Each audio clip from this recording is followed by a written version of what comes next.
سلامونه مینه او درنښت مې ومنئ په دې هیله چې ټول به راته جوړ او روغ یاست او د صحت په جامو کې به پټ یاست.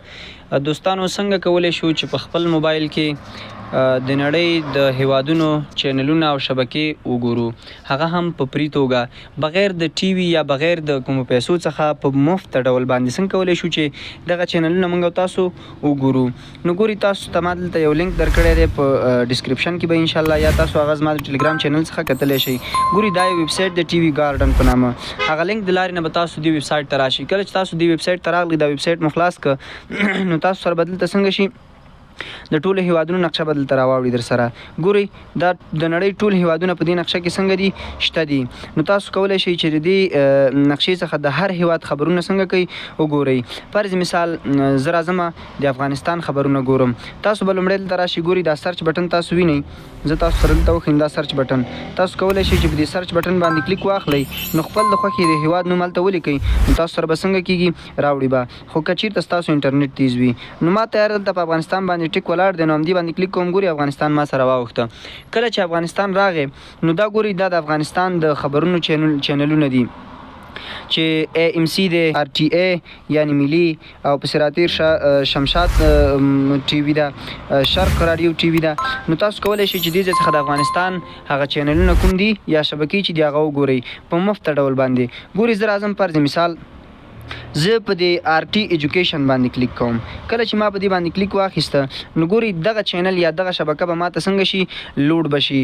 خو ادرس موږ ستاسو کوم ځای دی؟ ادرس موږ ستاسو کابل دی. دا وګورئ تاسو ټیم هم ورسره د کابل ټیم دی، PM ګورئ زما د ګوشي ټیم یې اتومات څنګه کړی دی راخیستی دی. نو ګورئ دغه چینل ما سره لوډ کېږي. که چېرته ستاسو انټرنیټ تیز وي په ډېر تیز سرعت سره دا څنګه کېږي هغه کېږي. دا وګورئ تاسې چې دغه شبکه ما سره څنګه شوه لوډ شوه. ګورئ دا شبکه موږ او تاسو سره لوډ شوه، زموږ انټرنیټ لږ کمزوری دی چې دا RT یعنی ملي ایجوکیشن په نامه کومه شبکه ده یا چینل دی، په هغې کې دا اوس ګورئ تدریس روان دی. غالبا فکر کوم د ریاضي تدریس دی او که د کوم بل مضمون تدریس دی. نو تاسو کولی شئ چې د نړۍ د هر هیواد شبکې همداسې څنګه کوي وګورئ. فرض مثال زه راځم د پاکستان شبکې ګورم. ګورئ په پاکستان باندې چې زه کله کلیک کړم نو ګورئ د پاکستان دغه ټول ټي ویګان چې کوم دي هغه ما سره دلته راجګ شي. نو زه کولی شم چې هر ټي وي د پاکستان څنګه کوم وګورم. نو زه راځم په دې باندې کلیک اخلم.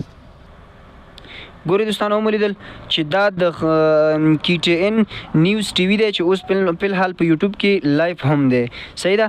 نو تاسو د مختلفو هیوادونو چینلونه همدلته څنګه کولی شئ راجګولی شئ. فرض مثال دا یو هیواد دی د چاینا باندې زه کله کلیک کړم نو د چاینا هغه ټول هغه به ما سره څنګه شي راباوړي را سره. ګوره CCTV+1 په نامه باندې چینل دی، زه په دې باندې کلیک کوم. ګورئ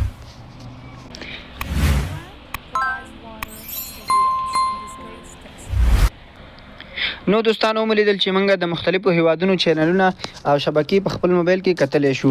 نو تاسو ګورئ دلته به تاسې راشئ په دې 3 ډاټ باندې به کلیک وکړئ. صحیح ده؟ ګورئ موږ تاسو سره دا 3 ډاټ موږ ته راکوي چې تاسو په کله په دې 3 ډاټ باندې کلیک واخلئ. ګورئ دلته موږ تاسو سره مختلف شیونه راځي. ګورئ فیوریټس دي چې کوم چینل تاسو فیوریټ ته اچولی، آل چینلز دي، ټاپ نیوز دی، میوزیک دی، سپورټ، اټو انیمیشن، بزنس، کلاسیک، کمیډي، کوکینګ، کلچر، ډاکومنټري، ایجوکیشن، انټرټاینمنټ. نو هر یو چې تاسو خوښوئ تاسو هغه څنګه کولی شئ هماغه چینل ځان دپاره راخیستلی شئ او هماغه چینل کتلی شئ. ګورئ د کیډز د ماشومانو لپاره هم موږ تاسو چینل لرو چې د همدې ځای څخه تاسو څنګه کولی شئ استفاده کولی شئ. نو دا وه په موبایل کې د ټي وي یا د چینلونو نیولو طریقه. نو کولی شئ چې په دغه طریقه خپل په موبایل کې د انټرنیټ له لارې یو شبکه راواخلئ چې انټرنیټ مو تیز وي، سپورټ وګورئ، اشپزي وګورئ، ایجوکیشنل ویډیوګانې یا ایجوکیشنل چینلز وګورئ. نو د دې طریقې څخه کولی شئ چې استفاده وکړئ. نور مو وخت نه نیسم، هیله ده چې ویډیو مو خوښه شوې وي.